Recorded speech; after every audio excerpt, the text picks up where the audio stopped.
네, 김과장의 시사 속풀이 3인칭 시사 시점 김과장의 김민하 시사평론가 정치평론가의 태풍입니다. 어서 오십시오. 아, 태풍이요? 네.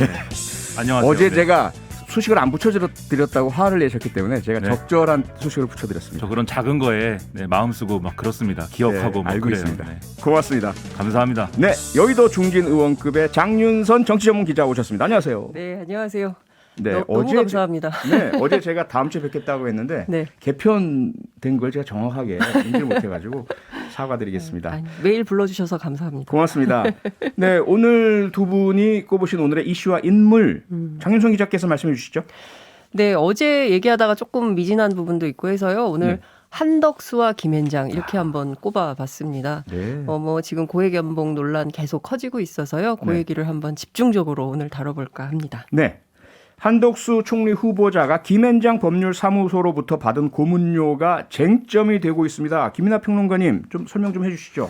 그러니까 어제 보도가 나왔는데요. 네. 2017년 12월부터 최근까지 4년 4개월 동안 한덕수 후보자가 김앤장 고문으로 재직하면서 받은 돈이 18억 원이 넘는다라는 네. 거죠. 예. 구체적으로 2020년 말까지 3년 동안 해마다 5억 원, 그리고 이후에는 3억 원 이렇게 받았다는 건데 네. 근데 이거를 좀 확장을 해가지고 2002년 7월 달에 2002년도입니다. 그 옛날 일이죠, 이거는. 네. 한중 마늘 파동이라는 게 있었어요. 예. 그때 이제 청와대 경제수석에서 이거 책임지기 위해서 물러났거든요. 네. 그때 이후에 이제 9개월간 1억 5천여만 원을 받은 것도 있습니다. 아하. 김앤장에서. 끝까지 예. 합치면은 지금까지 김앤장에서 받은 고문료만 한 20억 되는 거 아니냐. 아하. 이런 얘기예요, 이게. 그러다 네. 보니까 오늘 더불어민주당 박홍근 원내대표의 경우에는 법률가도 아닌 전직 고위 관료가 김앤장에서 어떤 역할을 맡았는지 국민들 궁금하다. 이게 한 월 3,500여만 원 되는 건데 네. 이게 맞는 건지 들여다보겠다. 이렇게 얘기를 하고 있습니다. 그래서 네. 인사청문회 쟁점이 될 것이다라는 거죠. 네. 네, 한덕수 후보가 김앤장 시절 받은 고액 연봉 일파만파 파문이 커지고 있는데요. 네. 김민하 평론가 말씀을 이제 들어보면 18억 원의 플러스 알파가 있어서 사실상 20억 원이다. 그렇죠. 거기다가 이제 또 그 자동차도 네. 어제 말씀드렸던 대로 그러니까 그 서비스를 받은 거죠. 예, 관용차를 관용차가 아니라 관용차 거기서 비슷하게 제공하는 차를 제공하는 타고 차를 기사와 그러니까 함께? 기사와 함께 그건 했겠죠. 차만 제공했는지는 주진 않았겠죠. 모르겠습니다. 왜냐하면 네. 그건 너무 당연한.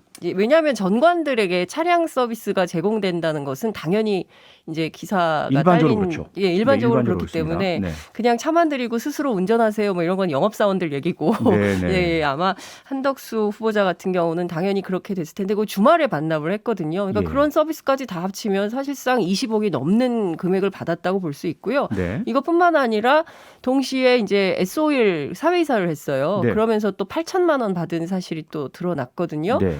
그러니까 사실상 이분이 고위관료로서 관리직을 끝내고 난 다음에 받은 금액이 상당하다. 이게 과연 국민들 입장에서 볼 때 공정과 상식의 눈높이에 맞는 금액인 거냐. 마침 또 오늘 최저임금 관련해서 논의도 정부에서 인수위에서 있었는데요. 네.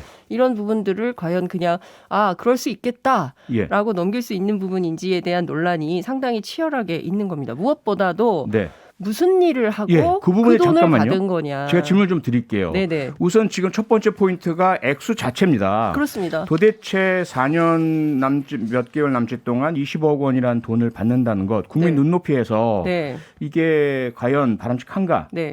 라는 것. 그런데 두 번째는 그래도 예를 들어 정말로 그 정도 역할 그 이상을 하고 받는 보수라면 그건 뭐 당연한 것 아닌가? 네. 그래서 두 번째 문제가 지금 제가 질문 드리고자 하는 것이 도대체 그럼 어떤 일을 하고 그 대가로 받은 돈이냐? 네. 이거 아니겠습니까? 그렇죠. 그러니까 본인 설명은 이래요. 그러니까 외국의 큰 회사들한테 네. 우리나라 기업 환경을 설명하고 투자를 설득하는 일을 했다. 이렇게 얘기를 하는데 예. 국민들 입장에서 그렇게 설명하고 20억 정도 받을 수 있는 일이 뭐지? 이렇게 뭘까요? 납득하기 어렵다 이런 생각들을 좀 하실 텐데요. 네. 사실 이렇게 좀 어렵게 설명을 했지만 예. 까놓고 얘기하면 로비스트 역할을 했다고 볼 수밖에 없는 것입니다. 예. 대체로 사실 한국의 이제 고위 전관들이 이런 그 큰 대형 로펌에 가서 하는 일들이 네. 뭐 그런 식의 로비스트 역할 아니냐 이런 예. 비판들이 있는 것도 사실이지 않습니까? 그래서 예. 사실 이런 식으로 할 거면 미국처럼 로비스트 합법화를 해서 예. 로비스트법을 만들든지 아니면 아예 전관이 불가능하게 금지하는 법을 만들든지 이런 네. 대안이 있어야지 그런 것 없이 계속 이렇게 회전문 인사하듯이 예.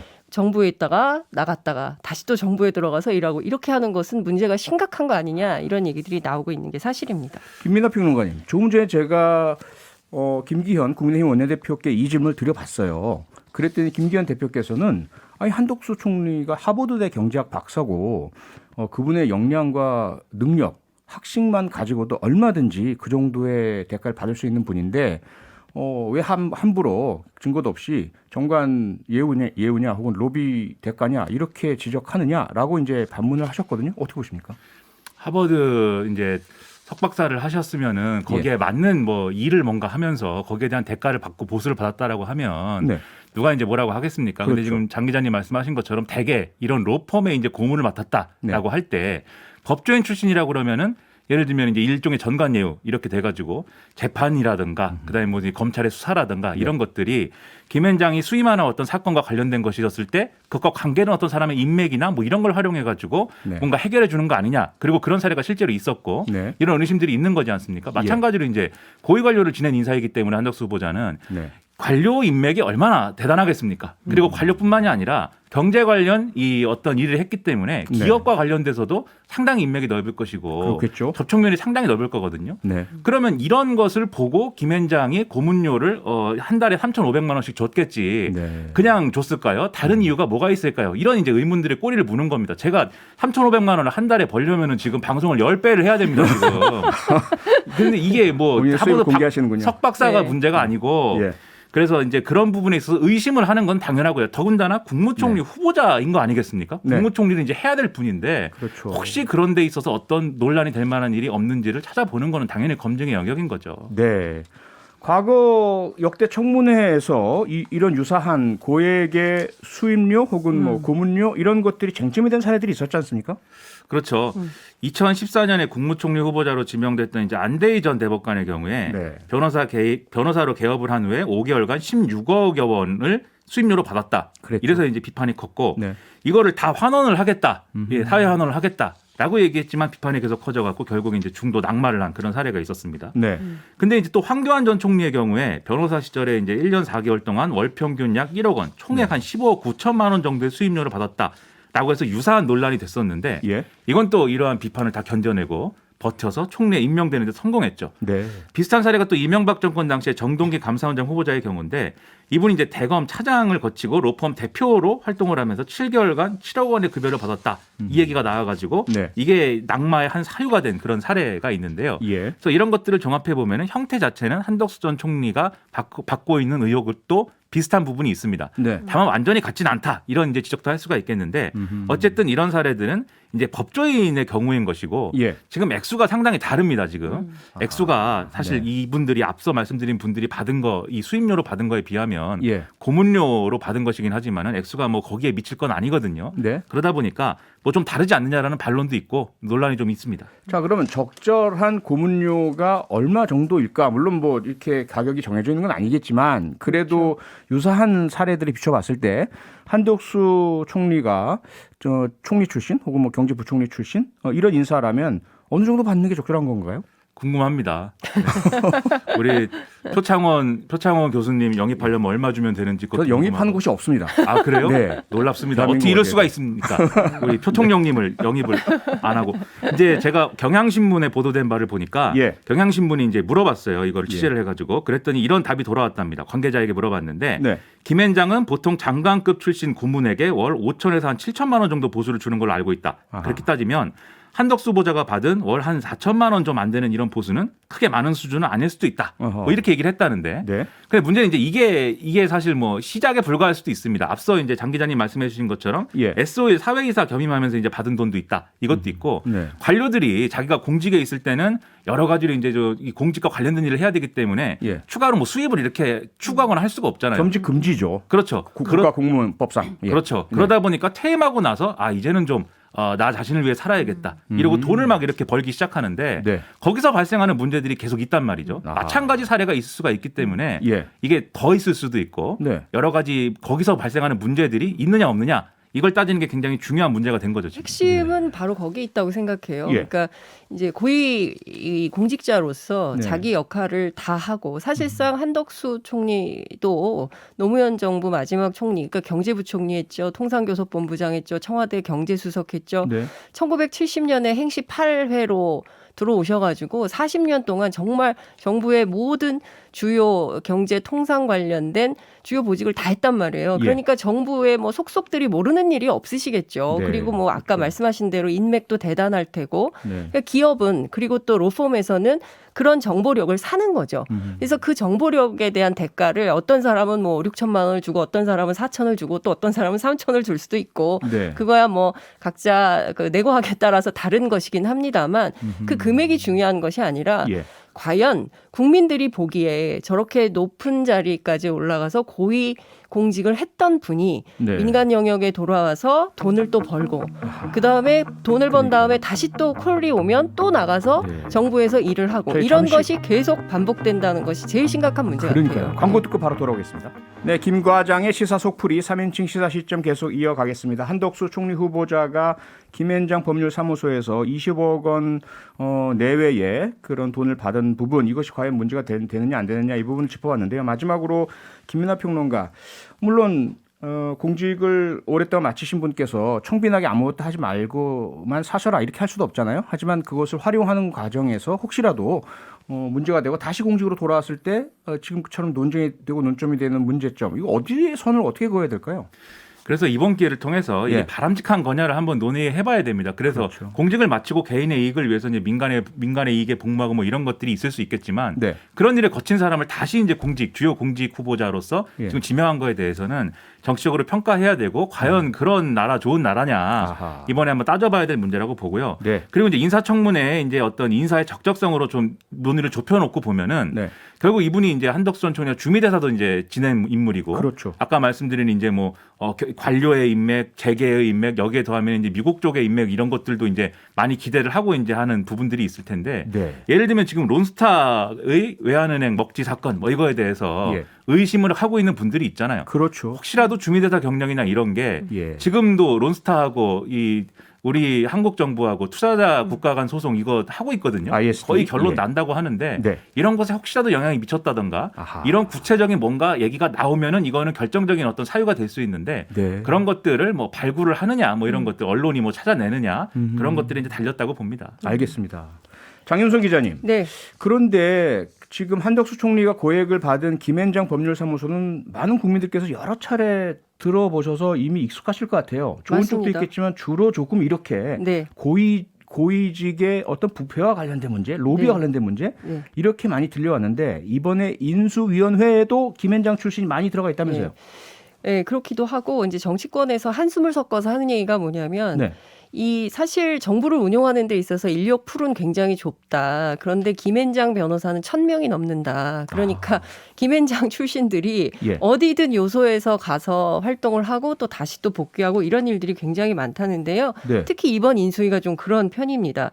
그래서 언론들은 야 이거 김앤장 인수위 아니야? 막 이런 얘기들까지 하고 있는 상황인데요. 네. 국회 인사청문회 준비팀에서 사실 이 문제를 제일 심각하게 보고 있습니다. 네. 한덕수 후보를 제외하더라도요. 최경원 변호사가 계세요. 이분 누구시냐면 검사 출신인데 김대중 정부 때 법무부 장관을 하신 분입니다. 이분 역시도 네. 김앤장이고요. 예. 그리고 윤 당선인의 한미정책협의 대표단장을 맡고 있는 박진 의원. 아하. 이분도 사실은 김앤장 고문 출신입니다. 네. 외교관이신데요. 98년도에 김앤장 고문을 한 바 있습니다. 아하. 뭐 얼마를 어떻게 받았는지 확인된 바 전혀 없죠. 네. 뿐만 아닙니다.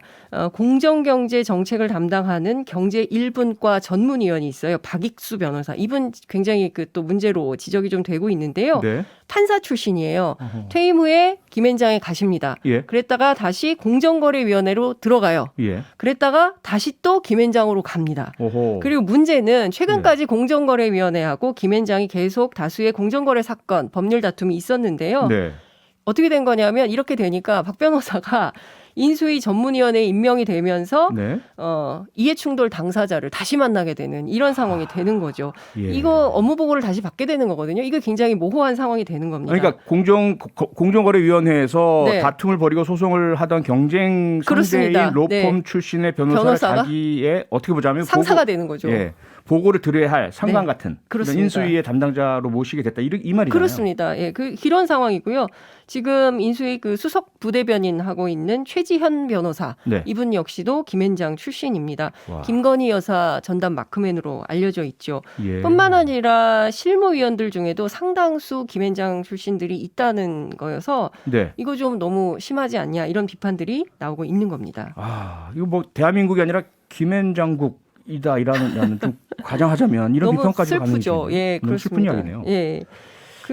네. 지금 그럼 도대체 김앤장 없이는 불가능한 거냐? 김앤장의 맨파워는 어디서 나오는 거냐? 이제 이런 얘기들이 많이 나오고 있는데요. 네. 앞서 지적해 주신 대로 법관들 그리고 이제 관료들의 힘에서 나온다는 겁니다. 제가 김앤장 변호사한테 이제 들은 얘기가 있는데 예. 우리는 싸우지 않고 이기는 법을 배운다. 무슨 싸우지 얘기냐면 않고, 예. 무슨 얘기냐면 굳이 소송하지 않더라도 네. 이제 이런 전관들이 일정한 역할을 해주면 굳이 소송 같은 거 하지 않더라도 싸움에서 이기는 법을 배운다는 거예요. 그러니까 굉장히 사실 어떻게 보면 무서운 논리를 갖고 있다고 봐도 무섭네요. 예, 다름 아니다 이렇게 볼 수 있겠죠. 네. 사실 제일 무서운 게 예. 이게 예를 들면 특정 정파라든지 또는 특정한 어떤 색깔을 가진 사람들에게만 이런 논리가 적용되는 거냐, 그런 사람들만 김앤장하고 친한 거냐? 아닙니다. 이게 아하. 지금 뭐 민주당은 뭐 이 검사 출신 정부에 이어서 이제 김앤장 정부가 되는 거냐 막 이렇게 공격하고 있는데 예. 사실 민주당 주요 인사들 중에 찾아보면은 네. 김앤장하고 관련 있는 사람들이 있고 또 그렇죠. 김앤장 출신들도 공천받고 국회의원 되고 뭐 이렇게 했거든요. 제 기억에도 문재인 정부 초기에 청와대에 김앤장 출신 변호사들이 들어가는 걸 보고 좀 고개가 좀 갸웃거렸던 적이 있었거든요. 그래서 그렇죠. 청와대가 김앤장 출장소냐 이런 얘기 비판도 있었고요. 네. 실제 지금 공수처장하는 김진욱 변호사도 김앤장. 그렇죠. 그리고 신현수 민정수석도 김앤장. 그렇죠. 조응천 의원도 김앤장. 뭐 그렇죠. 이렇게 김앤장 출신들이 많습니다. 그래서 어떤 얘기가 나오냐면 네. 정부는 지나가도 네. 김앤장은 영원하다. 그러니까 김앤장이 계속 아하. 요소요소에 이런 역할을 하고 있기 때문에 네. 사실 이제는 앞서 이제 뭐 시민들이 여러 차례 시민단체에서 문제 제기도 하고 지적도 했는데 왜 이렇게 된 게 없냐 이런 예. 비판들을 많이 하시는데 네. 이제는 더 이상 미루지 말고 이를테면 앞서 말씀드린 대로 로비스트를 합법화하든지 아하. 아니면 공직계에 계셨던 분들은 다시 네. 민간에 들어가서 못하게 하거나 뭐 이런 제도적 대안이 좀 필요한 때가 아닌가라는 얘기가 나오고요. 네. 앞서 이제 한덕수 후보자 얘기했었는데 마늘 파동 얘기하셨잖아요. 예. 그때 이제 김성훈 농림부 장관 계세요. 네. 꼭 다 이렇게 권력을 탐하는 분들만 계시는 건 아니거든요.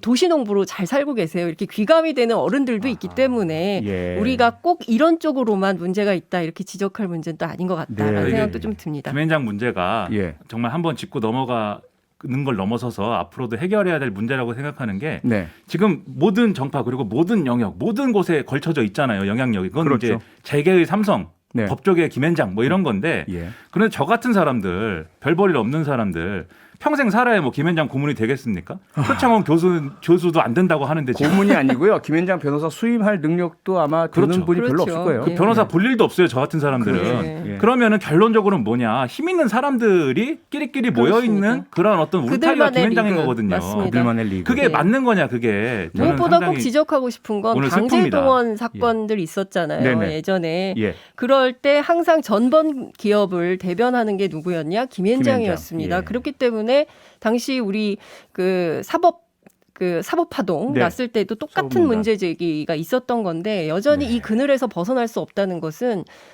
대한민국이 굉장히 많이 발전하고 안타깝습니다. 있지만 한편으로는 굉장히 네. 어두운 현실이 있다. 이런 안타깝습니다. 것들을 강변하는 것 같습니다. 네, 김과장의 시사 속풀이 3인칭 시사 10중 오늘은 여기까지 하겠습니다. 두 분 고맙습니다. 고맙습니다. 네, 감사합니다.